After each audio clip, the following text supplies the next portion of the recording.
What's up, everybody? Welcome back to Winter Wonderland. Yes, it is technically still winter, but spring has sprung. Pitchers and catchers have reported, official workouts have begun, and we still are wondering where, like 100 plus free agents will land by the time the season starts, if they land anywhere. But that's beside the point. Today on the show, I'm very excited to welcome the one and only Polo Ascencio, who is the play-by-play broadcaster for the Spanish broadcast for the St. Louis Cardinals, which is something that we've seen more and more of over the last couple of years. Polo is a great follow on social media. You should make sure that you're following him, but also he's an important part of what the Cardinals are doing to try to engage more and more fans. And with the Cardinals headed to Mexico this spring, I thought it was a great time to bring Polo onto the show and talk to him about what he expects in 2019.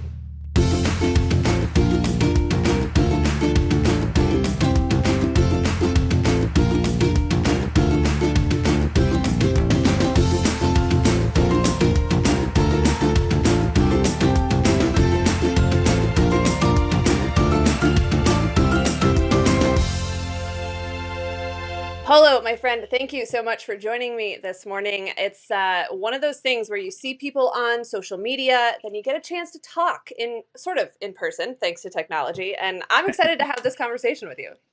I am extremely excited. Thank you for the chance. Thank you for the opportunity. I mean, I see what you guys do, and I love it.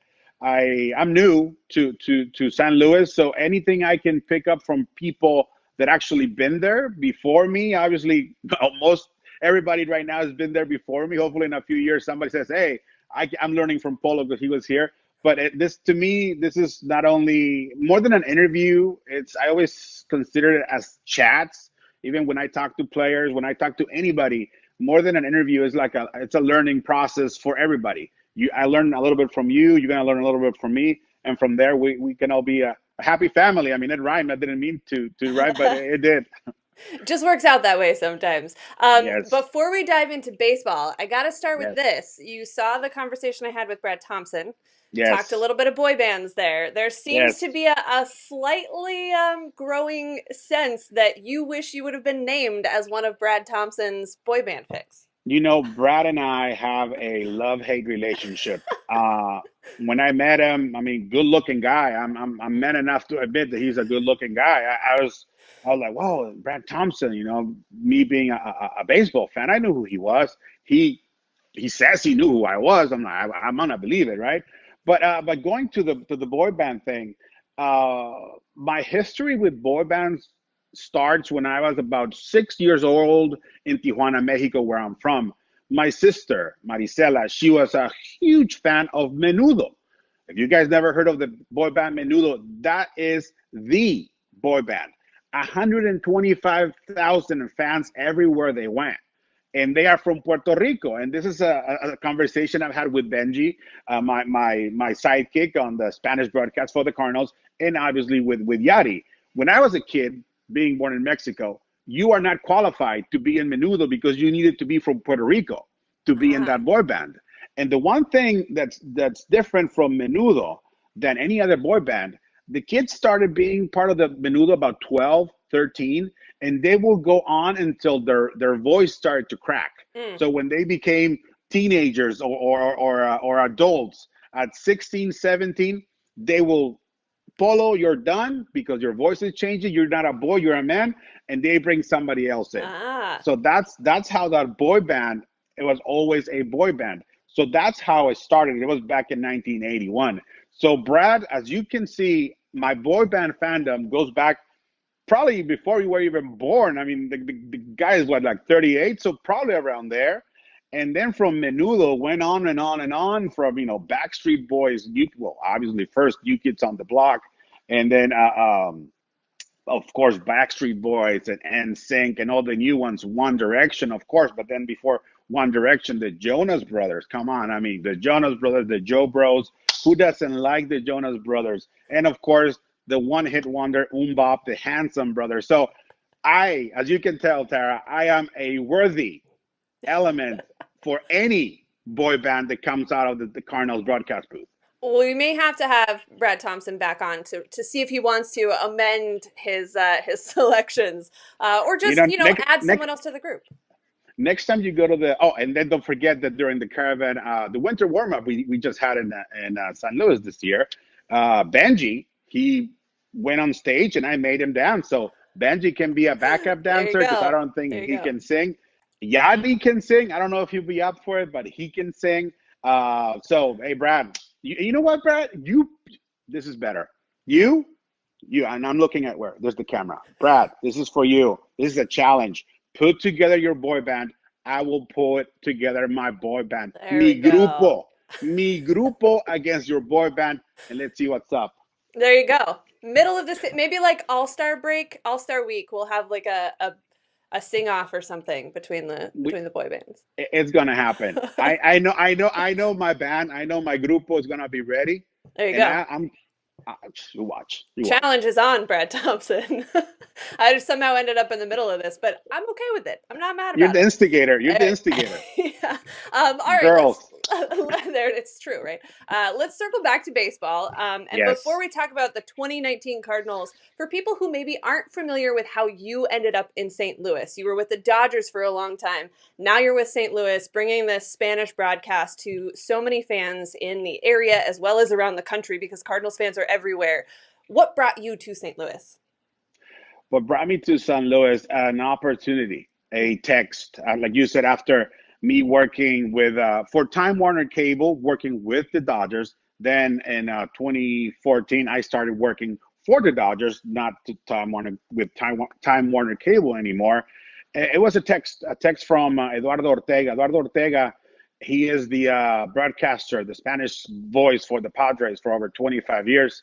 Somebody who was born and raised in my hometown of Tijuana, Mexico, somebody that I look up to, somebody that I grew up listening to on the radio. He's a young guy. He's probably 55 now, and he's been doing MLB for at least 25 years with the Padres, and he also did a couple of years with the Giants.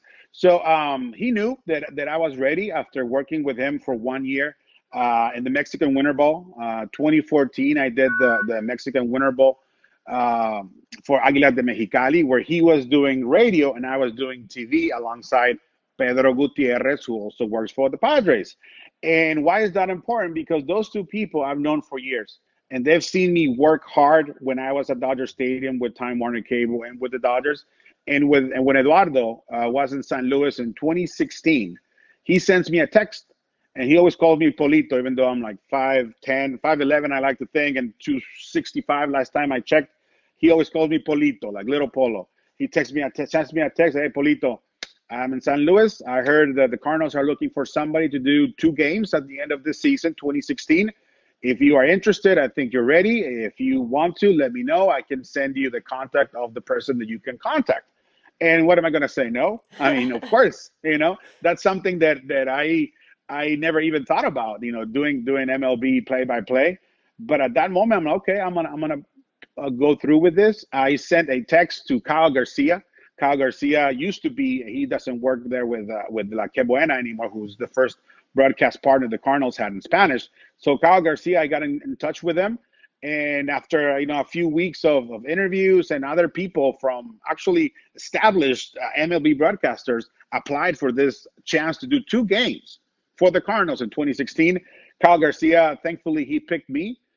We did those 2 games, and that's the beginning of what I hope to be a long, very, very long career with Polo and the Cardinals.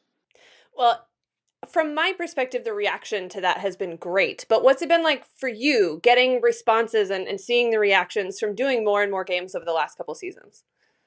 Tremendo, tremendo. It's great. I mean, it's more than I can even imagine.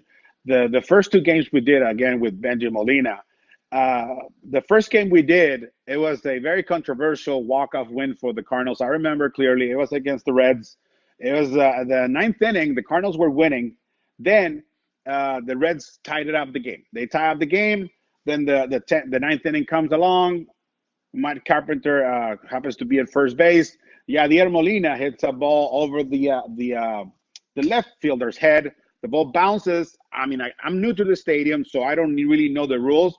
The ball bounces off the wall, but it goes over the little ledge that we have there on right above the retire numbers and all the Hall of Famers.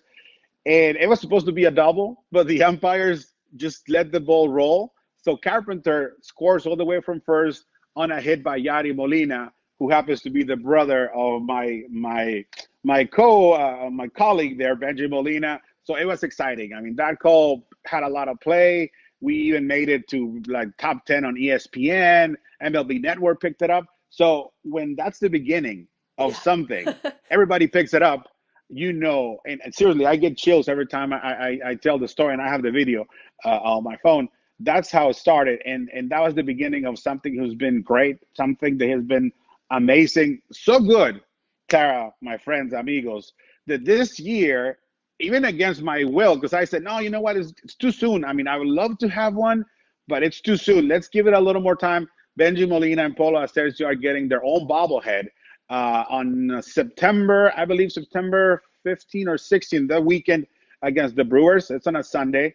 So you can, go ahead, Cardinals.com, the shameless plug, buy your ticket, buy the special theme ticket, and you can get a Polo Ascencio, Bengie Molina bobblehead. A lot of people make fun of the idea because, I have a big mug. Even Adam Wainwright, he's like, hey, dude, you have a big melon. And when Adam Wainwright tells you have a big melon, you take that as a compliment. You don't take that as anything bad. So, I mean, as you can tell, I'm happy. I'm excited, not only for what we've done, for what we're doing with Bengie this time around with La Tremenda 880, without the support of Mr. Dan Farrell, Ann Carroll, Selena Allen. I mean, those are people that always help us at the stadium, and without the fans, I mean, what the fans have done for us, it's a lot more than I can even think of. And there's no words for me to thank every single fan of San Luis. Not only the ones that speak Spanish, because this is a Spanish broadcast, but the ones that don't, or the ones that are learning. They come up to us, hey, Polo, Bengie, oh my God, you guys did this. That's so great. Your call. Oh my God, hey, maybe we should, have sometimes you guys do some in English or whatever. But, we'll see what happens in the future. But what I do know is this next season, we're going to do a little more than 50 games, which if you start at 2, you go 50. I mean, seriously, I'm grateful and I'm happy and I'm excited because it's time to fly 12-19 and this team is looking good. It's exciting to see what is to come. Do you have, I asked for some questions from fans on Twitter, on Instagram. One of them was, do you have a favorite moment so far in a game that you've had the chance to call?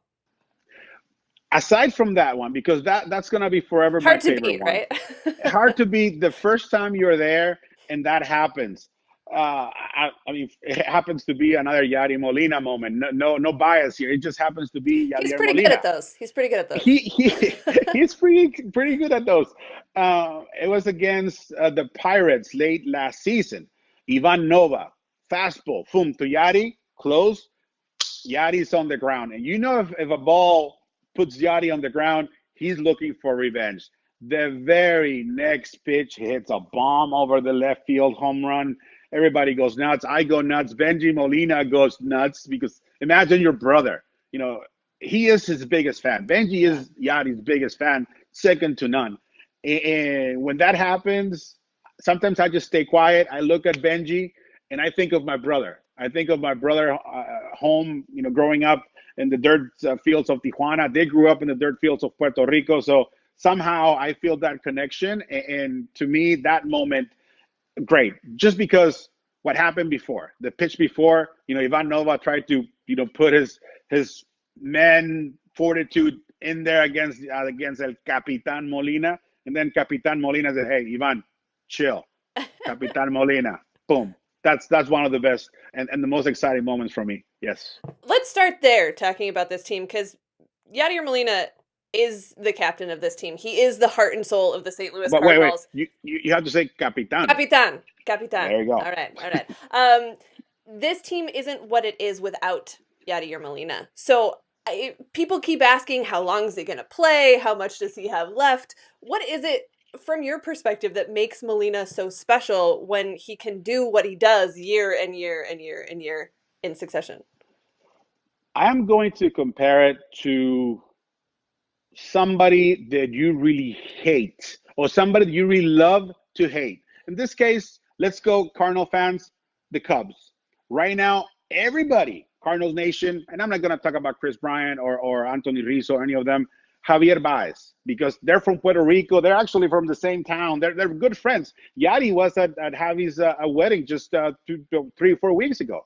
So they have that that's something, that pimienta. We call it pimienta, pepper, the spice, el sabor. So Cardinal fans hate Javier Baez because he is a great player, because he is arrogant on the field, because he lets you know he is better than you. Everybody else hates Yadier Molina for that same reason. Yeah. But if Javier Baez was with the Cardinals, come on, They love we him. will be crazy about him. And I'm not saying, let's say like Goldschmidt, he's a great player, but it's a different kind of greatness. Goldschmidt, Carpenter, Paul DeYoung, Bader, they go about it in a different way. You know, we're gonna go to play, we're gonna work, we want to show we can do this, but there's something there. There's something there with Yadier that everybody, everywhere he goes, you know he's somebody special. Even if you don't know that Yadier Molina is Yadier Molina, you see him walking on the street, you're like, look at that guy. That guy, I don't know what he does, but he's special. And that is something that not everybody has. You can be the greatest baseball player in the world. You can be Mike Trout, but with all due respect to Mike Trout, he doesn't have what Yadier Molina has. That special, I don't know if I can call it an angel, un ángel, algo, something that takes care of him. But he has that makes him that great. And me, as a Dodger fan, before I started working with the Cardinals, you better believe I used to hate him, but I used to love to hate him. I said, you know what? I want to be that guy. I want to be like that guy. I want somebody like that on my team. I will go to war with that guy. And that's what happens with Yadier. So how long is he going to play? I don't know. I mean, I've heard one thing and the other, but as long as he wants to play, he's going to have a place with the Cardinals, no matter what. And whoever comes after him, he needs to think about this. Don't try to be like Yadier Molina, because Yadier Molina, Capitán, solamente hay uno. There's only going to be one Yadier Molina, just like there's only one Cardinals baseball, there's only one Capitán Molina. So when he retires, everybody, we need to enjoy it right now, because when he retires, he might be the last breed of that kind of player for the Cardinals. Hopefully somebody else comes back and comes up and does something special he's doing, and enjoy it. Just enjoy it. Big shoes to fill at some point for sure. But we saw him this week on the fields with the pitchers and the other catchers who reported. He's kind of, holding these little almost mini clinics with the other catchers out there. He does so much. But when you look at the pitching staff for this 2019 team, a lot of names, a lot of guys who have the opportunity to step in and do something special. Does anyone stand out to you? Well, again, it's an obvious answer to me, because we all want to see Jack Flaherty. How great is the flame, La Flama, like I call him, La Flama. I had a chance to be with him during the caravan, and I told him, hey, we give nicknames to the players, and your nickname is La Flama. And he's like, no, La Flama is Jordan Hicks. I'm like, listen, you play baseball, I put the nicknames. All right. So yeah. So he's like, all right. So I cannot wait to see where this kid can take us, because he's electric.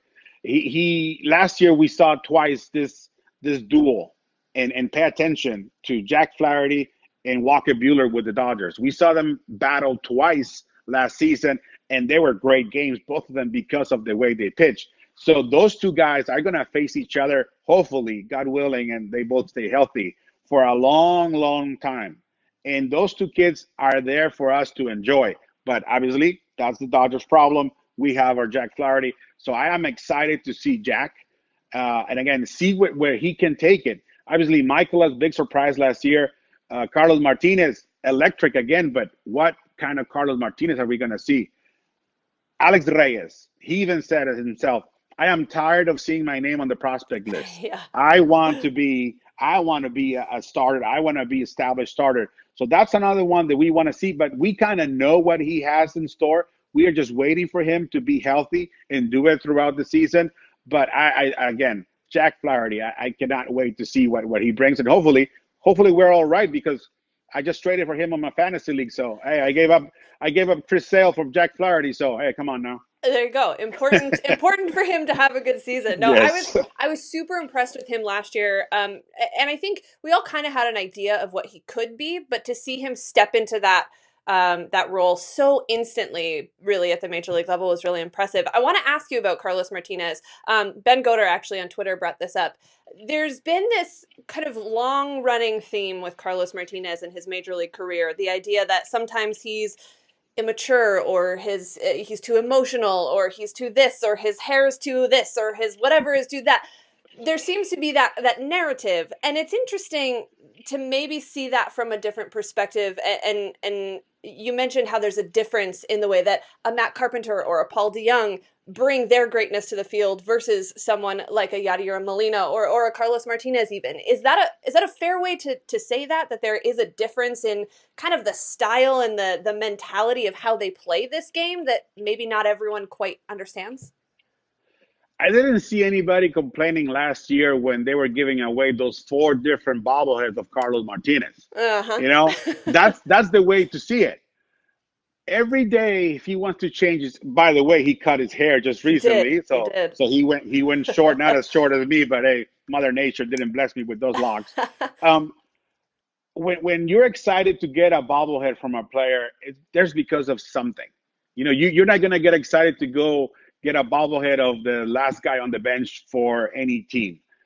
And when you see Carlos Martinez, that's what you see.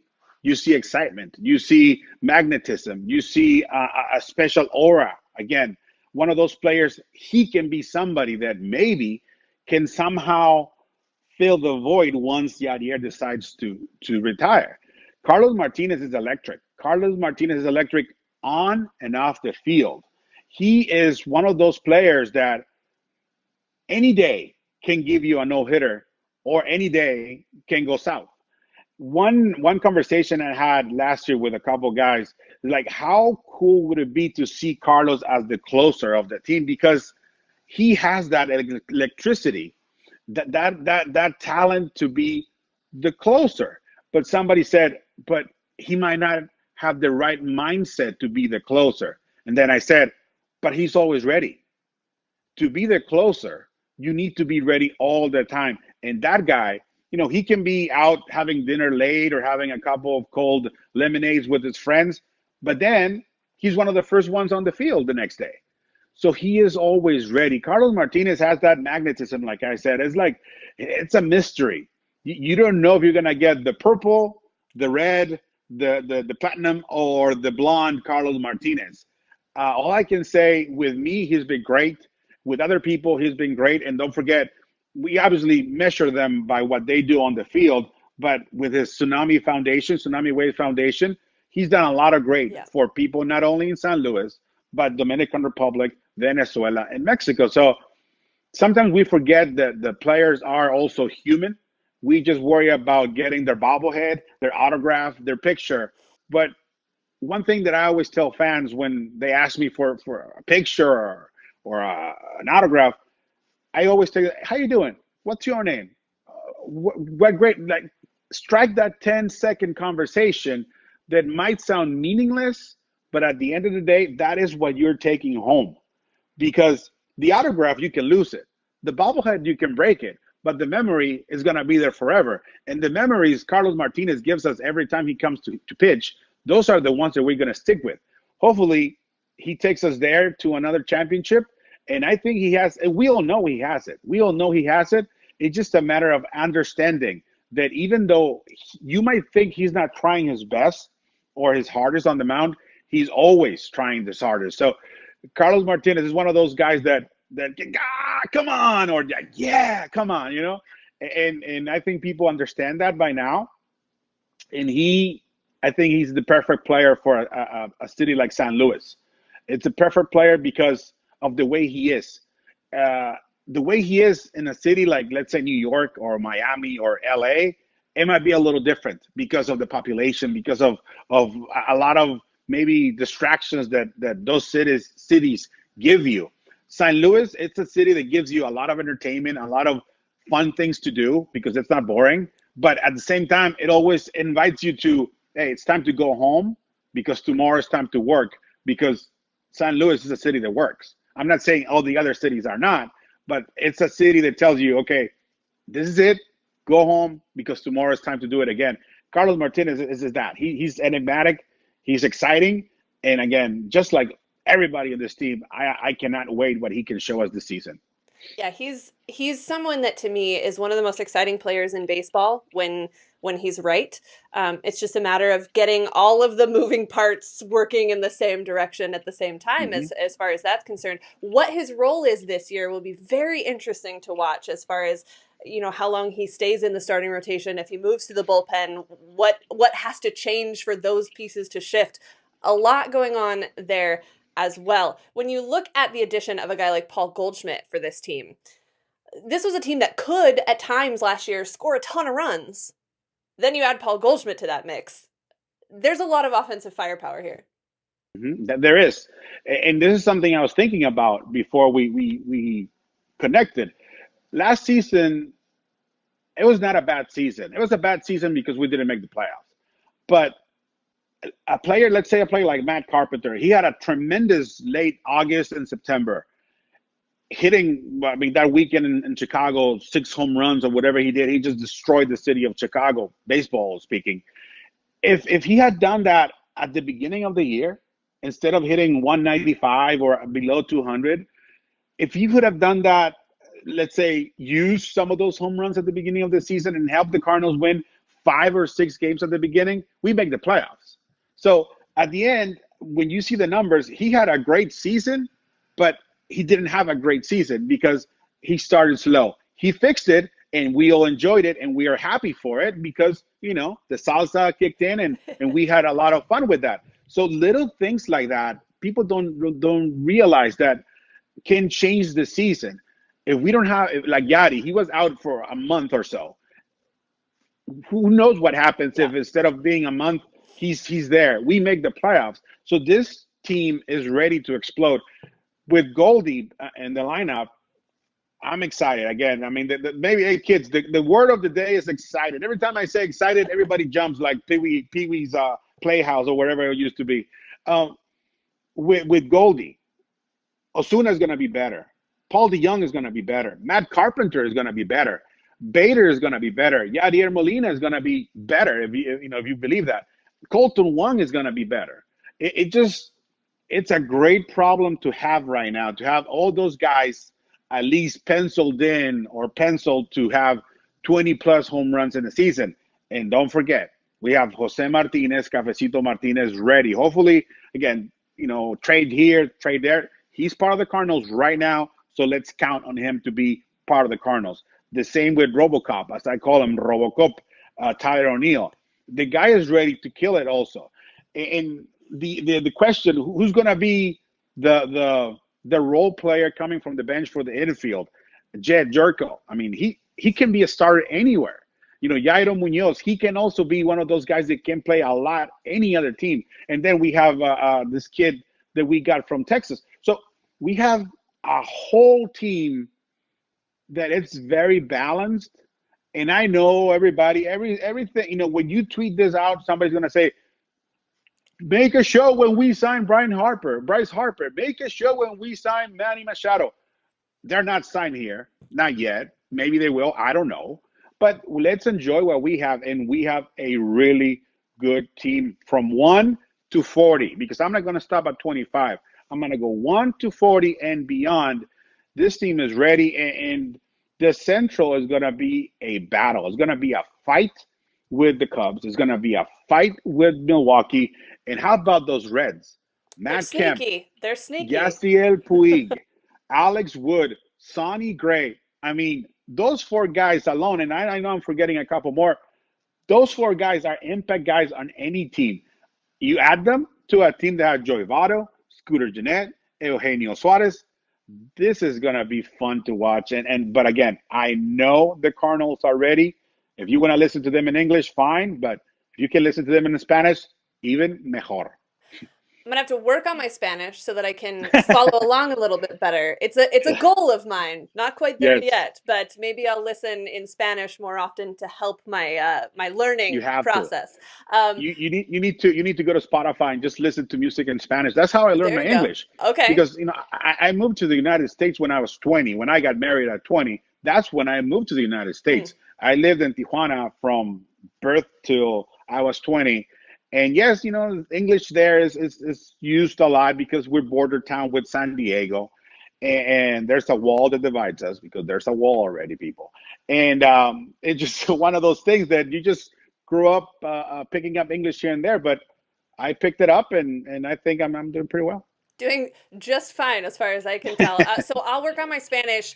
I want a nickname now that you've told me all these other nicknames. So think about it. We'll work on that this Okay, season. okay, Last thing I want to okay. talk to you about the Mexico series for Major League Ooh, Baseball this year.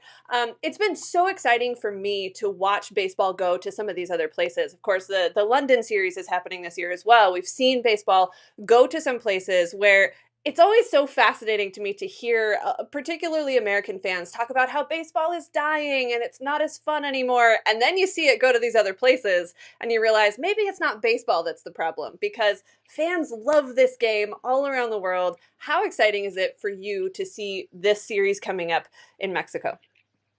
last year, that's the first time in a long time they did it with the Padres and the Dodgers. I was bummed because I was bummed because I had to work, and I said because what we do is it's not real work. I mean, it is real work. Don't you think that I don't get paid for it?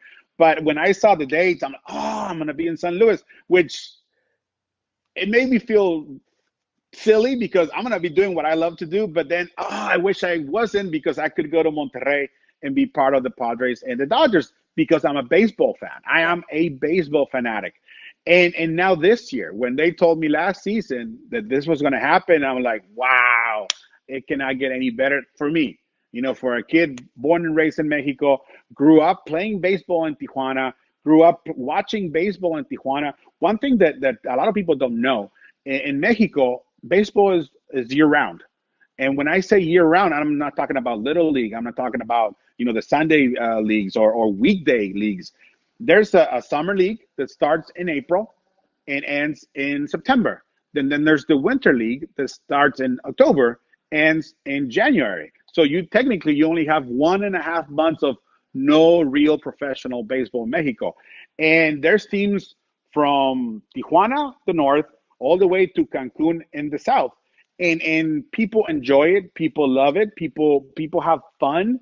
There's so much fun. If you ever have a chance to go and watch baseball in Mexico, República Dominicana, Venezuela, Puerto Rico, do it because it's a big party on the field. It's a bigger party on the stands, and it's a global sport. People talk about soccer being the global sports, and yeah, soccer has a lot of fans, but baseball, we ask nothing. Or soccer has nothing on baseball when it comes down to fans, and you're gonna see it. People are gonna watch it on TV, and you're gonna see the Estadio Monterrey holds about 25, 26,000 people. It's gonna be packed, and it's gonna be fun. I'm kind of bummed that it's only 2 games. Dodgers Padres played 3 games last year. We're only playing 2 games this year, and then I don't know if you read it, and I heard this before I read it, but I keep it quiet. There's a chance that the Cardinals might go play in London next year, either London or Puerto Rico. I mean, imagine for Yadier Molina to go play a professional baseball game with the Cardinals because he played professional in the Winter Ball a few years back. To go back to Puerto Rico and play in front of his people like they did last season with the Indians and the Twins, it's going to be great. And pay attention to those games, even if the Cardinals are not playing, because you can see the excitement and it just the excitement of again excitement is the word of the day of baseball el rey de los deportes en Mexico y en Latinoamérica. Well, I'm excited about it. The Cardinals take on the Reds in that series, April 13th April. and 14th, I believe. Yep. So looking Hmm. forward to that. Circle those Are dates you on the going? calendar. I'm not at this point. I would love to Ah, work it out, but we'll see. We'll see. okay. But hopefully I Tequila, will. tequila on me. Tequila on There we me go. as we go. Well, hopefully I will get to St. Louis before too long. We can continue this conversation there. Polo, thank you so much for your time this morning. I'm excited about baseball, just having this conversation with you. So we're looking forward to what we hear from you in Spanish and in English this season. Yeah, no, be excited, everybody. Be excited, Cardinal fans, baseball fans. And you know, one thing that we did last season also, we had Facebook Live every Friday. I don't know if we're going to do it every Friday or every day. I don't know what the plans are for that, but I do know that our first official game in Spanish is going to be opening day at home against the Padres, April 4th.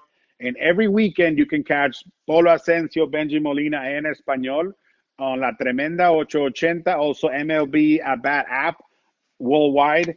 And I can tell you that April, we're going to do a lot of home games during the week, something that we have not done. But then once April ends, we're going to go back to the weekends, and it's going to be exciting. And you know, it's been a while since this eyes got stung by champagne, and it's about time. It's about time we get some champagne on my beautiful hair that is no longer there. I agree. I think a lot of fans in St. Louis would agree with that as well. So hopefully that's the way this season ends, but we're looking forward to the beginning of it. And I'm appreciative of your time today. So thanks. Thank you very much. And for those that like to follow me on Twitter, Polo Ascencio, Ascencio, and also on Instagram, Polo's View. You can learn a little bit more about me, baseball. I love wrestling too. If you ever want to talk about wrestling, baseball, wrestling, my dogs, my family, and food. That's what you're going to get a lot on Instagram. What more could you want from an Right. Instagram follow? That's perfect. Perfect. So make sure you're following him there, and we'll see him throughout the season. Gracias. If you're not excited about the 2019 season after listening to that, I'd go back and listen to it again. Because you cannot listen to Polo talk about this team, to Polo and Bengie call a game, and not feel that incredibly positive energy and the excitement and the passion for this game without buying into it yourself. So buy into it. Be excited about what's happening in 2019, not what isn't going to happen in 2019. That's my little soapbox moment for all of you. So thanks again to Polo for joining me today, sharing some of that excitement and that positivity with us all as we gear up for the start of spring training games and then heading into the regular season. Of course, looking forward to that Mexico series, April 13th and 14th against the Reds. For Polo, for Birds on the Black, I'm Sarah Wellman, and I'll talk to you next time.